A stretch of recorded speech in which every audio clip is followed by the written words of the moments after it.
Assalamualaikum warahmatullahi wabarakatuh. Perkenalkan, kami dari kelompok 6 kelas 12 IPA 4 dari SMA Negeri 11 Kota Jambi. Sebelumnya kami akan memperkenalkan diri kami terlebih dahulu. Nama saya Fajar Rizky. Saya si Caroline. Saya Kurnia Wahidin Tias. Dan saya Weli Dwi Ardiani. Di sini kami akan menjelaskan mind map yang telah kami buat dengan yang bertemakan alkohol. Baiklah, yang pertama kita akan membahas tentang tata nama trivial dan iupak alkohol.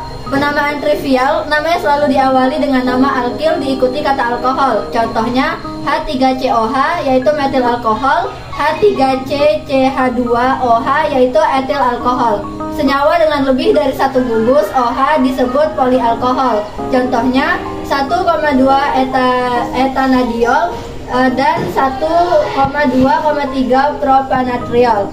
Ya, selanjutnya yaitu penamaan iupek. Yang pertama, nama alkohol diambil dari nama alkana dengan alkiran A diganti dengan ol. Alkohol dengan 2, 3, dan 4 gugus OH. Di antara alkana dan ol diberi sisipan di tri-tetra sehingga namanya menjadi diol, triol, dan tetrol. Yang kedua, penomoran pada alkohol alifatik dimulai dari ujung rantai pokok yang paling dekat dengan gugus fungsi. Yang ketiga, jika rantai pokok mengikat gugus alkil, penamaan dimulai dari ujung rantai yang mengandung gugus fungsi OH yang paling dekat dengan gugus substitusinya. Contohnya ada 2 butanol dan 2 metil 3 pentanol. Baiklah, yang selanjutnya kita akan membahas tentang reaksi substitusi dan eliminasi pada alkohol. Yang pertama, reaksi substitusi ada alkohol dan natrium, eter ditambah asam halida. Reaksi yang kedua, reaksi eliminasi merupakan reaksi pembentukan ikatan tangkap.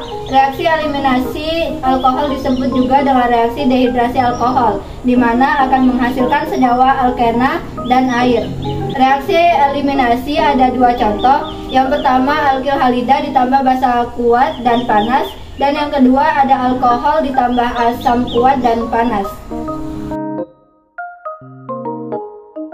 Baiklah, yang selanjutnya adalah isomer kerangka. Molekul yang mempunyai kerangka yang berbeda, tetapi mempunyai rumus molekul dan gugus fungsi yang sama. Contohnya, yang pertama 1 heksanol, yang kedua 3 metil dan 2 pentanol. Rumus umum ROH, gugus fungsi OH, gugus hidroksil.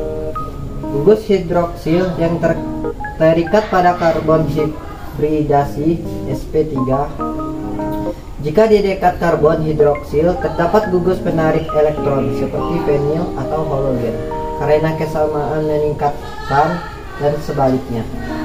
Asam lemah, karena perbedaan keelektronegatifan antara oksigen dan hidrogen pada gugus hidroksil. Baiklah, untuk selanjutnya ada sifat kimia dari alkohol, yaitu 1. Reaksi dengan natrium. Alkohol bereaksi dengan logam natrium menghasilkan suatu alkoksida hasil samping berupa gas hidrogen. Yang kedua, ada dehidrasi alkohol. Dehidrasi atau pelepasan air merupakan reaksi yang melibatkan terlepasnya H dan OH. Reaksi dehidrasi alkohol dapat membentuk alkena atau eter dan air. Untuk caranya yaitu asam sulfat pekat berlebih dicampurkan dalam alkohol, kemudian campuran tersebut dipanaskan hingga 180 derajat Celcius, maka gugus hidroksil akan terlepas dan atom hidrogen dari karbon terdekatnya juga terlepas membentuk H2O. Baiklah, untuk selanjutnya ada sifat fisika dari alkohol, yaitu kepolaran dan ikatan hidrogen merupakan faktor yang menentukan besarnya kelarutan alkohol dalam air. Yang kedua, kelarutan dalam air lebih disebabkan oleh ikatan hidrogen antara alkohol dan air. Untuk beberapa contohnya ada pada gambar berikut. Kemudian yang ketujuh, ada yang namanya uji identifikasi. Uji identifikasi ini memiliki fungsi yaitu untuk mengidentifikasi suatu senyawa alkohol, yaitu ada alkohol primer, sekunder, dan tersier. Dan uji identifikasi ini dapat dilakukan melalui reaksi yang namanya itu reaksi oksidasi. Pertama, untuk alkohol primer, jika dioksidasi maka dia akan membentuk suatu senyawa aldehid. Lalu yang kedua ada alkohol sekunder. Di sini jika dia dioksidasi maka akan membentuk keton.